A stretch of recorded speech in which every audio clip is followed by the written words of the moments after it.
Hola amigos, un gusto saludarlos. Mi nombre es Josué, soy parte del equipo que va a estar desarrollando este curso de breve historia de la literatura universal. Somos 5 compañeros que estaremos desarrollando este curso para ustedes. El curso está proyectado para estudiantes de educación media que están investigando la literatura o que están preguntándose qué carrera estudiar en la universidad. Así que nosotros disponemos este curso para animarlos al estudio de la literatura. Este curso vamos a desarrollar brevemente una historia de la literatura universal mientras explicamos conceptos, mientras dejamos algún tipo de tareas. Vamos a dejar en la descripción de los videos el enlace a nuestra aula virtual donde usted va a poder acceder a cada guión de clase o a cada recurso que dispongamos para hacer los videos. Además que vamos a dejar algunas actividades para evaluar los aprendizajes que vamos a ir, a los contenidos que vamos a ir desarrollando. Así que esperamos que sean de su agrado y nada, vamos a darle con todo. Vamos a hablar ahora vamos a hacer una introducción al estudio de la literatura universal. Quiero iniciar con esta cita que me gustó de Alfonso Reyes, que dice: la literatura contiene noticias sobre los conocimientos, las nociones, los datos históricos de cada época, así como contiene los indicios más preciosos sobre nuestras moradas interiores, puesto que representa la manifestación más cabal de los fenómenos de conciencia profunda. Esta cita hacía una unión diciéndonos que a través de la literatura tenemos datos exactos, datos verídicos, más adelante vamos a hablar de cómo la literatura le funciona o le sirve a las demás disciplinas. Y la segunda parte de la cita enseñaba que a través de la literatura nos acercamos a una realidad que las demás ciencias no pueden acercarse, que son las moradas interiores. Las ciencias duras como la física o la matemática podrían hacer una descripción del hombre, pero nunca podrían llegar a conocerlo o a decir algo acerca de su subjetividad. Pero la literatura nos acerca a eso, nos acerca a la parte más profunda del ser humano. Conocemos a través de ella las motivaciones y muchas realidades que experimenta el ser humano durante toda su vida. El autor continúa diciendo que tales testimonios son utilizables por las más diversas disciplinas y significan un constante servicio extraliterario, ya que la literatura puede ser citada como testigo ante el tribunal de la historia o del derecho.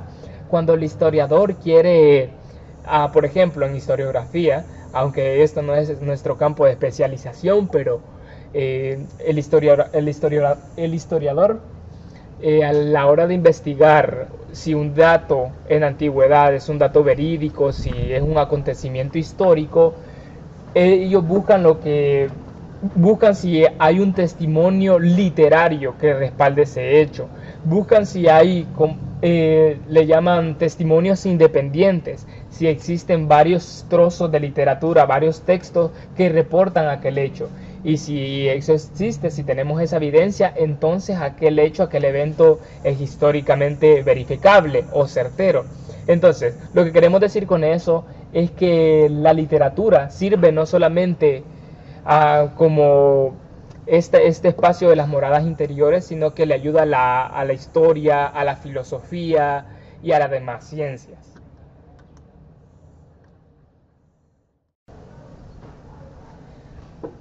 Para establecer este punto, el autor mencionado anteriormente comienza a hacer un esbozo de algunas obras literarias y nos dice que podemos aprender de ellas. Dice, por ejemplo, en la Ilíada tenemos toda una concepción de la historia. En la Odisea, un esbozo de la geografía marítima. En Hesíodo, la relación entre la meteorología y la agricultura. En Dante tenemos la cosmografía de su tiempo, en el Cid tenemos programas pedagógicos, etcétera, etcétera. El autor está diciendo que la literatura nos ayuda, nos abre este campo para estudiar todas estas manifestaciones. Ahora bien, ya hablamos sobre para qué nos sirve la literatura o qué nos puede a ayudar a conocer, pero no hemos respondido a una pregunta fundamental. Esa pregunta que ustedes están haciendo exactamente ahorita, ¿qué es la literatura? Literatura deriva de una palabra latina que se enuncia litera, que podría ser tomada del griego grammatike, que está relacionado con dos cosas específicamente, con el arte de leer y escribir, que son dos disciplinas básicas de la cultura grecolatina, la gramática y la retórica. Podemos tener más adelante algún concepto más especializado sobre qué es literatura, pero yo pienso que es funcional entender el fundamento de que con literatura nos estamos refiriendo a poner por escrito algo y también a saber evocar algunas realidades interiores del hombre o historias como acabamos de aprender hace un momento. Eso, número uno, digamos que aprendemos entonces que la literatura es el arte de leer y escribir, un texto, una obra literaria. La literatura ha sido definida como fenómeno social y lingüístico, producto y factor de la civilización. Es decir, en una época, en un contexto histórico, la gente de esa generación va a producir literatura, pero esta literatura que ellos produzcan va a ser un impacto en la sociedad. Así que la literatura es producto de la sociedad, pero también es un factor de cambio en la sociedad. Algunos diccionarios la definen como un arte que emplea la palabra como instrumento o como un compendio de obras en las que caben los elementos estéticos. Es decir, vamos a hacer una diferencia porque la gente dice la literatura científica o la literatura de filosofía, y ese es un concepto general de literatura y lo podemos usar de esa manera. Decimos la literatura que está en el mercado, etcétera. Es un concepto general, pero en este curso, cuando nos refiramos a literatura, queremos decir aquel texto que tiene un motivo estético, aquel texto que tenga un motivo estético, que en su naturaleza tenga la intención de ser un texto estético. A lo largo de la historia, muchos autores destacados han tenido una concepción bastante elevada sobre qué es la literatura, y esta es la importancia de todo aquel que se acerca a la literatura. Veamos algunos ejemplos. Platón la definía como una forma de conocimiento. Hegel decía que es un arte, y este arte es una de las formas más altas de conocimiento, una forma de llegar al espíritu, solamente sobrepasada por la religión y la filosofía, dice Hegel. Heidegger expresa que la visión de los poetas completa la limitada y conceptual visión de los filósofos. El poeta ve lo que el filósofo anuncia. Y para Marx era un producto de la estructura económica social.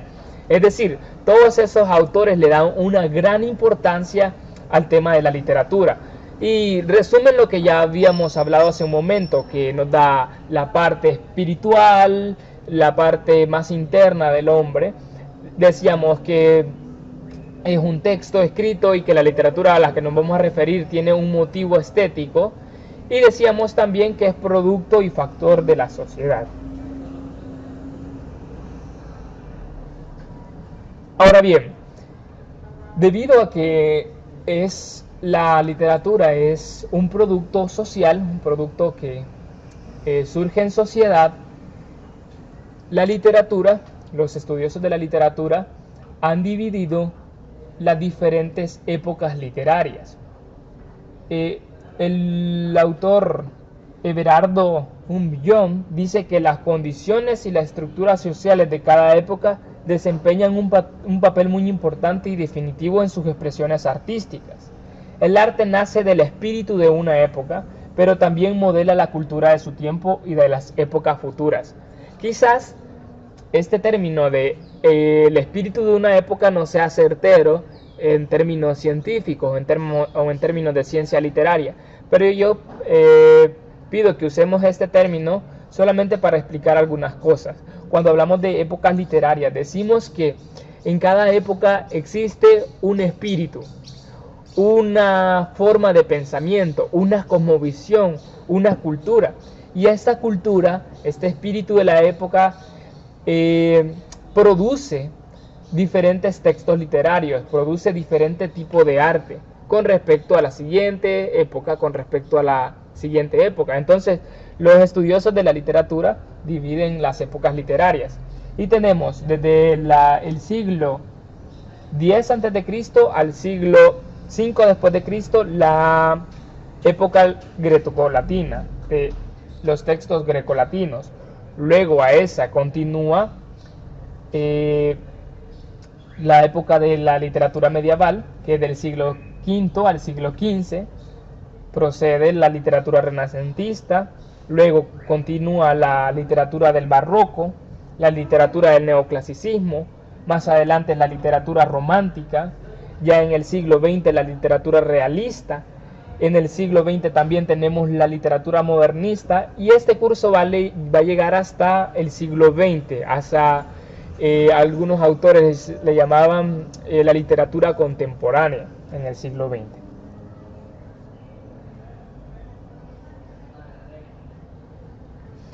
Ahora bien, definidos las épocas literarias que vamos a estar desarrollando en este curso, vamos a concluir este primer tema sobre los géneros literarios.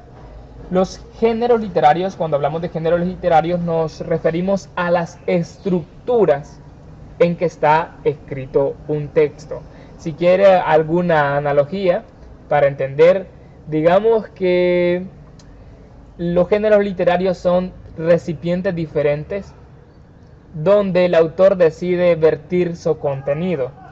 Entonces, existen, clásicamente se definen tres géneros literarios. En la actualidad la ciencia literaria se ha desarrollado y tenemos una gran cantidad de definiciones sobre los géneros literarios, pero yo pienso que es funcional que partamos desde los principios básicos de los géneros literarios, que eran tres.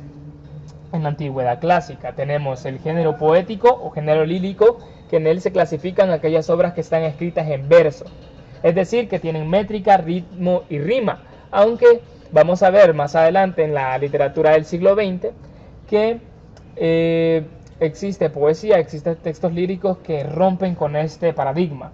Tenemos luego el género narrativo, que a él pertenecen aquellas obras escritas generalmente en prosa, y en su estructura se distinguen tres partes fundamentales: la presentación de la historia, el conflicto y el desenlace, que tenemos entre este agrupamiento el cuento, la novela, la fábula, etc.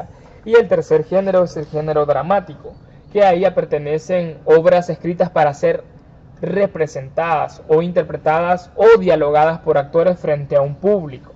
Y tenemos, por ejemplo, la comedia, la tragedia o la tragicomedia, que son los géneros literarios.